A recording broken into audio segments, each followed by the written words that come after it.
నమస్తే, నేను మీ జర్నలిస్ట్ రవిచంద్ర. ఆంధ్రప్రదేశ్ మాజీ ముఖ్యమంత్రి వైఎస్ఆర్సీపీ అధినేత జగన్మోహన్ రెడ్డి గారు ఈరోజు భవానీపురంలో బాధితులను కలిశారు. అయితే ఇది అంతా కూడా గతం ప్రభుత్వ హయాంలో జరిగిందా, లేకపోతే అంతకుముందే దీనికి సంబంధించిన చర్చలు జరిగాయా అనే దాని గురించి మనతో డిస్కస్ చేయడానికి పొలిటికల్ అనలిస్ట్ పురుషోత్తం రెడ్డి గారు ఉన్నారు. సార్ నమస్కారం సార్. నమస్తే రవిచంద్ర గారు.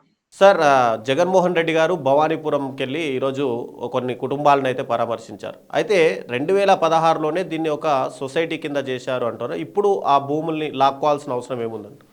అంటే రవిచంద్ర గారు, బేసిక్గా భవానీపురం విజయవాడ సెంటర్లో బాధితులు ఎవరైతే ఉన్నారో, గృహాలు కోల్పోయిన వాళ్ళు ఈ మధ్య కాలంలో జగన్మోహన్ రెడ్డి గారు కలిసి తమ బాధలను వ్యక్తం చేశారు. బహుశా ఎయిర్పోర్ట్లో కలవడానికి ప్రయత్నిస్తే హడావుడి వల్ల నేరుగా ఆఫీస్కి రమ్మన్నారు, ఆఫీస్కి వచ్చారు. వారు బాధలు వాళ్ళు విన్న తర్వాత జగన్మోహన్ రెడ్డి గారు నేరుగా మీ దగ్గరకు వచ్చి భరోసా, వాస్తవ పరిస్థితులు చూడడం, మీకు ఒక నైతిక స్థైర్యాన్ని ఇవ్వడం లాంటి హామీ ఆ రోజు ఇచ్చున్నాడు. ఈరోజు నేరుగా అక్కడికి వెళ్ళి వాళ్ళ బాధితులు కలిసి, ఇది ప్రతిపక్షంలో ఉన్న ఎవరి బాధ్యత కూడా. ఎందుకంటే అధికార పార్టీ వైపు నుంచి ఏదైనా ప్రజలకు నష్టం చేసే చర్యలు చేసినప్పుడు దాన్ని అడ్డుకోవడం, దాని బాధితులుగా ఉన్న వాళ్ళకి అండగా నిలబడడం ప్రతిపక్షం యొక్క ప్రధాన బాధ్యత. ఆ బాధ్యత క్రమంలో జగన్మోహన్ రెడ్డి గారు వెళ్ళారు. ఈరోజు తప్పు ఒప్పు వాటిని పక్కన పెడితే బేసిక్గా ప్రభుత్వం కొన్ని అంశాలకైతే సమాధానం చెప్పాలి. ఎందుకంటే అక్రమమా సక్రమమా, మున్సిపల్ నగరపాలక సంస్థ లేకపోతే ప్రభుత్వం, వాటి ఎన్ని చర్చలు జరిగినా బాధితులు ఉన్నప్పుడు వాళ్ళని పట్టించుకోవాల్సిన అవసరం, వాళ్ళకి భరోసా కల్పించాల్సిన బాధ్యత ప్రభుత్వానికి ఉంది. ఎప్పుడు కూడా నిర్మాణాలైనా ఇంకోటైనా జరిగినప్పుడు అట్లాంటి అవకాశాలు ఫస్ట్ వ్యవస్థ ఇవ్వకూడదు. ఇచ్చిన తర్వాత అది ఒక మానవ వనరులు కూడా అందులో ఉంటాయి, మానవ శ్రమ ఉంటుంది, మెటీరియల్ ఉంటుంది. అంటే ఫస్ట్ ఆఫ్ ఆల్ దాన్ని సమాజానికి నష్టం లేని రీతిలో రెగ్యులరైజ్ చేయడం, దానికి ఫైన్లు వేయడం, విధి లేని పరిస్థితి వచ్చేటప్పుడు యాక్టివిటీలోకి వెళ్ళడం, దానికి భిన్నంగా ప్రభుత్వాల సందర్భంలో కూలగొట్టే పనులు చేస్తూ ఉంటుంది.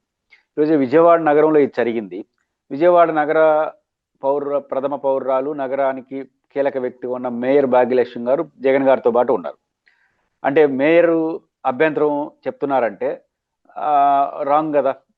విజయవాడ నగరానికి నెంబర్ 1 పర్సన్ ఎవరు అంటే మేయర్. వారే స్వయంగా వెళ్ళి బాధితులు గతంలో అండగా నిలబడ్డారు, ఇప్పుడు జగన్మోహన్ రెడ్డి గారితో కలిపి ఉన్నారు. ఇప్పుడు విజయవాడ నగరం మేయర్ గొంతు కలుపుతున్నారంటే ఎక్కడో రాంగ్ ప్రాక్టీస్ జరిగినట్టే కదా.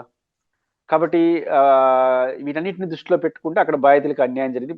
జగన్మోహన్ రెడ్డి గారు చెప్పిన వాల్యూ పాయింట్ ఏంటంటే, ఈ సబ్జెక్ట్ సుప్రీంకోర్టు పరిధిలో కూడా ఉంది, అది పూర్తి కాకుండానే మీరు యాక్షన్లోకి వెళ్ళిపోయి వాటిని కూలగొట్టేశారు అనే మాట జగన్మోహన్ రెడ్డి గారు అన్నారు. రెండోది, తాము అధికారంలోకి వచ్చిన తర్వాత ఖచ్చితంగా తప్పు చేసిన వాళ్ళు శిక్షిస్తామని చెప్పడం, అది వారికి లీగల్ ఫైట్లో కానీ అన్ని రకాల ఫైట్లో మేము అండగా ఉంటామంటారు. జగన్మోహన్ రెడ్డి గారు జనరల్గా మాట ఇచ్చారంటే నిలబడతారు. మాటిస్తే దానికోసం నిలబడడం, దానికోసం ఫైట్ చేయడం అనేది జగన్మోహన్ రెడ్డి గారికి ఉన్న మొదటి అలవాటు. అందుకే ఆ బాధితులు గన్నవరంకి వెళ్ళారు, విజయవాడ ఆఫీస్కి వెళ్ళారు. వెళ్ళిన వెంటనే ఇప్పుడు ఆ బాధ అర్థం చేసుకున్నారు కాబట్టి వెంటనే వారు మాటిచ్చిన ప్రకారం వాళ్ళ పార్టీ మాజీ ఎమ్మెల్యేని, వాళ్ళ పార్టీ పరిధిలో ఉన్న మేయర్ని అందరినీ తీసుకెళ్ళి వాళ్ళ అండగా నిలబడడం ద్వారా ఒక నైతిక స్థైర్యం, మేము కొట్టేశారు ఇంకా మా పరిస్థితి అయిపోయింది అనేది కాకుండా గట్టిగా నిలబడగలరు, మాకంటూ ఒక వ్యవస్థ సపోర్ట్ ఉందని చెప్పడం అనేది ఖచ్చితంగా మంచి పరిణామం. ఆ బాధితులకు తగిన న్యాయం జరుగుతుందని జగన్మోహన్ రెడ్డి గారి పర్యటన ద్వారా ప్రభుత్వం కూడా కదలిక వస్తుందని మనం అనుకోవచ్చు. అంటే ఈ మొత్తం సిచ్యువేషన్లో అటు చంద్రబాబు నాయుడు, లోకేష్ హస్తం ఉంది అని ఒక టాక్ వినిపిస్తుంది. ఇది ఎంతవరకు? ఒక తీవ్రమైన అలిగేషన్ కూడా వారు చేశారు. దానికి మన దగ్గర ఆధారాలు లేకపోవచ్చు కానీ ఒక మాజీ ముఖ్యమంత్రి హోదాలో ఒక ఫైనాన్స్ అలిగేషన్ చేశారు. అదేంటంటే దాదాపు 2.7 ఏకర్స్ ఏదో ఆ సైట్ ఉంటుంది, దాని విలువ 150 కోట్లు ఎంత వాల్యుబుల్ సైట్ అది. దాన్ని ఏదో బహుశా ముఖ్యమంత్రి గారి పైన, లోకేష్ గారి పైన, లోకల్ జనసేనకు సంబంధించిన కార్పొరేటర్ పైన కూడా ఏదో అలిగేట్ చేసినట్టున్నారు. దీన్ని ఈ సైట్ని ఏదో వ్యక్తిగత ప్రయోజనాల కోసం తీసుకునే ఆలోచన ఉన్నట్టుగా ఆయన ఆరోపణలు చేశారు. సరే, మనకు ఆధారాలు లేవు, వారు ఆరోపణ చేశారు కంటే దానికి ఖచ్చితంగా ప్రభుత్వం సమాధానం చెప్పాలి.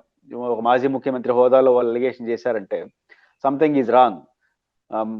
అక్కడ మాజీ మంత్రి ఉన్నాడు, సిట్టింగ్ మేయర్ ఉన్నారు, వీళ్ళందరి సమక్షంలో అలిగేషన్ చేశారంటే పైపిచ్చి జగన్మోహన్ రెడ్డి గారు ఆ ప్రస్తావన తెస్తామంటే బయట నుంచి అరుస్తున్నారు. అంటే జనం యాడింగ్ చేస్తున్నారు, ఇది అవును అవును దీని వెనకాల వాళ్ళు ఉన్నారని. అంటే అక్కడ ఒక అలిగేషన్ అయితే జరుగుతూ ఉంది. అధికారంలో ఉన్న వాళ్ళు ఆ స్థలాలను ఇళ్ళ సైట్స్ని కొట్టేసి తామేదో లబ్ధి పొందాలనుకుంటున్నారో అనే ప్రచారం అయితే ఆడ ఉన్నట్టుంది. ఉండకపోతే జగన్ గారు ఆ మాట చెప్తున్నప్పుడు అందరూ కేకలేయడంలో మనకు అర్థమవుతుంది కదా.